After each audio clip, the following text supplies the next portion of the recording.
ನನ್ನ ಎಲೆಕ್ಷನ್ನೂ ನಾನು ಬರೋಕ್ಕಾಗಲಿಲ್ಲ. ಬರೀ ಅರ್ಧ ಗಂಟೆ ಕನಕಪುರ ಬಂದು ಹೋಗಿದ್ದೆ. ಇವತ್ತು ಅರ್ಧ ದಿನ 7 ಕಡೆ ಪ್ರಚಾರಕ್ಕೆ ಹೋಗ್ತಾ ಇದ್ದೀವಿ. 1, 2, 3, 4 ಕಡೆ ಇದೆ, ಇನ್ನು 3 ಕಡೆ ಇದೆ. ನನಗೆ ನಮ್ಮ ಜನ ಭಾಳ ಪ್ರೀತಿ ವಿಶ್ವಾಸ ತೋರಿಸಿದ್ದಾರೆ. ಮಗನ ರೀತಿ ಸಾಕಿದ್ದಾರೆ. ಅವ್ರ ಮಗನ ರೀತಿ ಸಾಕಿದ್ದಕ್ಕೆ ಅವ್ರಿಗೆ ಇವತ್ತು ಇಡೀ ರಾಜ್ಯಕ್ಕೆ ಸೇವೆ ಮಾಡೋಂಥ ಒಂದು ಭಾಗ್ಯ ನನಗೆ ಸಿಕ್ಕಿದೆ. ಇದಕ್ಕಿಂತ ಏನು ಬೇಕು ಸಂತೋಷ? ಯಾರು ಎಲ್ಲ ಇಡೀ ಊರೇ ಒಗ್ಗಟ್ಟಿನಿಂದ ನನಗೆ ಆಶೀರ್ವಾದ ಮಾಡಿಕೊಂಡು ಬಂದಿದ್ದಾರೆ. ಜನರ ಪ್ರೀತಿ ನೋಡಿದ್ರೆ ಏನನ್ಸುತ್ತೆ ಸರ್? ಏನಿಲ್ಲ, ನಾವು ಅವ್ರಿಗೆ ನಂಬಿಕೆ ಇದೆ ನನ್ನ ಬಗ್ಗೆ. ನಾನು ಮೊದಲು ಹೆಂಗಿತ್ತು ಈಗ ಏನು ಮಾಡಿದ್ದೀನಿ ಅಂತ ಎಲ್ಲರಿಗೂ ಗೊತ್ತಿದೆ. ನಮ್ಮೆಲ್ಲ ಆಸ್ತಿಗಳನ್ನ ನೀವು ಇಲ್ಲಿ ಬೇಕಾದ್ರೆ ಈಗ ಇಳಿದ್ಬಿಟ್ಟು ನೀವು ನೋಡಿ, ಇಲ್ಲ ಪಕ್ಕದ ಸ್ಕೂಲು, ಇಲ್ಲ 5 ಎಕರೆ ಸ್ಕೂಲು, ಇನ್ನೊಂದು ಕಡೆ 10 ಎಕರೆ ಎಲ್ಲ ಹಾಸ್ಟೆಲ್ಗಳು ಬೇರೆ ಎಲ್ಲ. ಇಲ್ಲಿ ಇನ್ನು ಕೊಡಲಿ ನೋಡಿ, ಅಲ್ಲಿ 10 ಎಕರೆ ಬರ್ಕೊಂಡಿದ್ದೀನಿ. ಹೀಗೆಲ್ಲ ನಮ್ಮ ಆಸ್ತಿಗಳನ್ನೆಲ್ಲ ವಿದ್ಯಾಭ್ಯಾಸಕ್ಕೋಸ್ಕರ ಬರ್ಕೊಟ್ಬಿಟ್ಟಿದ್ದೀವಿ. ಕೋಟ್ಯಾಂತರ ರೂಪಾಯಿನ ಆಸ್ತಿ. ಅವ್ರಿಗೆ ನನ್ನ ಸ್ವಾರ್ಥಕ್ಕೆ ಏನಿಲ್ಲ ಅಂತ ಅವ್ರಿಗೆಲ್ಲ ಗೊತ್ತಿದೆ. ಅಂಥದ್ದು ಯಾರು BJPಯವರು ಕ್ಯಾಂಡಿಡೇಟ್ ಮಾಡಿದ್ರು, ಇಲ್ಲ ಕುಮಾರಸ್ವಾಮಿ ಮಾಡಿದ್ರು, ಅವ್ರ ಊರಲ್ಲಿ ಯಾರಿಗಾರು ಇದ್ದಾರೆ ಕೆಲಸ ಮಾಡಿದ್ರು, ಏನಿಲ್ಲ. ನಾವಿರೋದೇ ಜನರಿಗೋಸ್ಕರ, ನಮ್ಮ ದೇಹ ಇರೋದೇ ಜನರಿಗೋಸ್ಕರ.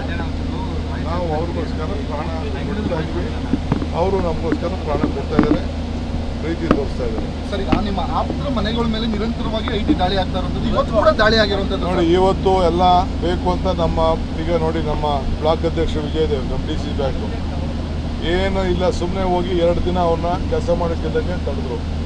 ಇವತ್ತು ಬೆಂಗಳೂರಿನಲ್ಲಿ ಎಲ್ಲ ಕಡೆ ನಮ್ಮ ಕಾಂಗ್ರೆಸ್ ಕಾರ್ಯಕರ್ತರ ಮೇಲೆ ನಮ್ಮ ಬ್ಲಾಕ್ ಅಧ್ಯಕ್ಷಗಳು ದಾಳಿ ಮಾಡ್ತಾಯಿದ್ದಾರೆ. ಇದಕ್ಕೆಲ್ಲ ಅವ್ರು ಏನಾದ್ರು ಮಾಡಿ ನಮಗೆ ಕೆಟ್ಟ ಹೆಸರು. ಒಬ್ಬ BJPಯವ್ರ ಮೇಲೆ ಹೋಗಿಲ್ವಲ್ಲ, ಎಲ್ಲ BJPಯವರು ದಳದವ್ರು ಏನು ದುಡ್ಡು ಹಂಚ್ತಾ ಇಲ್ವಾ? ಎಲ್ಲ ಕಡೆ ದುಡ್ಡು ಹಂಚ್ತಾ ಇದ್ದಾರೆ ಅವರು. ಯಾಕೆ ಹೋಗ್ತಾ ಇಲ್ಲ ಅವರು? ಬರೀ ನಮ್ಮನ್ನೇ ಟಾರ್ಗೆಟ್ ಮಾಡ್ಕೊಂಡು ಹೋಗ್ತಾ ಇದ್ದಾರೆ.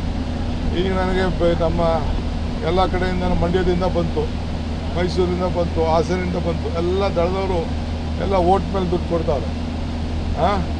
ಅದನ್ನು ಈಗ ಯಾಕೆ ಕಣ್ಣು ಮುಚ್ಕೊಂಡು ಕೂತವ್ರ? ಇನ್ಕಮ್ ಟ್ಯಾಕ್ಸ್ ಅವರು, ಎಲೆಕ್ಷನ್ ಇವರು, ಎಲ್ಲರೂ ಕೂಡ ಕಾನೂನು ರೀತಿ ಕ್ರಮ ಕೈಗೊಳ್ಬೇಕು.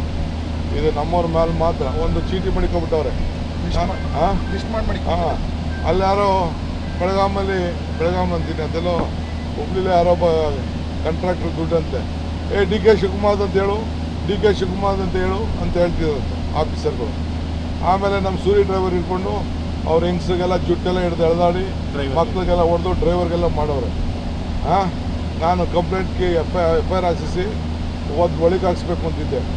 ಆಮೇಲೆ ಯಾರೋ ಬಂದು ಪಾಪ ಕೇಳ್ಕೊಂಡ್ರು ಅಲ್ಲಿ ಇನ್ಕಮ್ ಟ್ಯಾಕ್ಸ್ ಅವರೇ, ಬೇಡ ಸರ್ ನಾವು ವಿಚಾರಣೆ ಮಾಡ್ತೀವಿ ಅಂತೇಳಿ. ಆಮೇಲೆ ನಾನು ಸುಮ್ಮನೆ ಆದೆ. ಈಗೇನೋ ವಿಚಾರಣೆ ಮಾಡ್ತೀವಿ ಅಂತ ಹೇಳಿ ನೋಟಿಸ್ ಕೊಟ್ಟವ್ರೆ. ನಾವು 7ನೇ ತಾರೀಕು ಮೇಲೆ 26ನೇ ತಾರೀಕು ಆದಮೇಲೆ ಅದನ್ನು ಕಳಿಸ್ಕೊಡ್ತೀವಿ. ಇಲ್ಲಾಂದರೆ ಪಾಪ ಅವರು ಹೆಂಗಸರು ಮಕ್ಕಳ ಜೊತೆ ಹೋಗ್ಬೇಕು. ಭಾಳ ದುರುಪಯೋಗ ನೋಡಿ ಅವ್ರ ಕೆಲಸ. ಅವ್ರಿಗೆ ಗೊತ್ತು ಎಲ್ಲೂ ದುಡ್ಡು ಸಿಕ್ಕಿಲ್ಲ, ದುಡ್ಡು ಇಲ್ಲ, ದುಡ್ಡು ಕೊಡೋ ಅವಶ್ಯಕತೆ ಇಲ್ಲ. ಆದರೆ ಎಲ್ಲ ಒಂದೊಂದು ದಿನ 2 ದಿನ ಎಲೆಕ್ಷನ್ನೇ ನಿಲ್ಲಿಸ್ಬೇಕು ಅಂತ ಈಗ ನಾನು ಕರೀತಾವ್ರೆ. ನೀವು ಬನ್ನಿ, ಧರಣಕ್ಕೆ ಬನ್ನಿ, ಸಿದ್ದರಾಮಯ್ಯ ಬನ್ನಿ ಅಂತ ನನಗೆ ಬೆಂಗಳೂರು ದಕ್ಷಿಣ ಕ್ಷೇತ್ರದಿಂದ ನನಗೆ ಕರೀತಾವ್ರೆ. ನಮ್ಮ ರೂರಲ್ ಕ್ಷೇತ್ರದಿಂದ ಕರೀತಾ ಇದ್ದಾರೆ. ನೋಡೋಣ, ಇದಾದ್ಮೇಲೆ ಯೋಚನೆ ಮಾಡಿ ನೋಡಿ. ಎದುರಿಸುವಂಥ ತಂತ್ರನ ಸರ್ ಏನಾದರೂ? ಎಲ್ಲ ಎದುರಿಸೋದು ಬೆದರಿಸೋದು ಏನಾದ್ರು ಮಾಡಿ ಅವ್ರಿಗೆ ಪಾರ್ಟಿ ಕ್ಯಾಂಡಿಡೇಟ್ ಸೋಲ್ತಾರಲ್ಲ, ಇದ್ರ ಮುಖಾಂತರ ಅಧಿಕಾರಿಗಳು ಉಪಯೋಗಿಸ್ಕೊಂಡು ಏನಾದ್ರು ಮಾಡಿ ಕೆಲಸ ಮಾಡಿಸ್ಬೇಕು ಅಂತೇಳಿ ಇವತ್ತು ಹೊರಟಿದ್ದಾರೆ.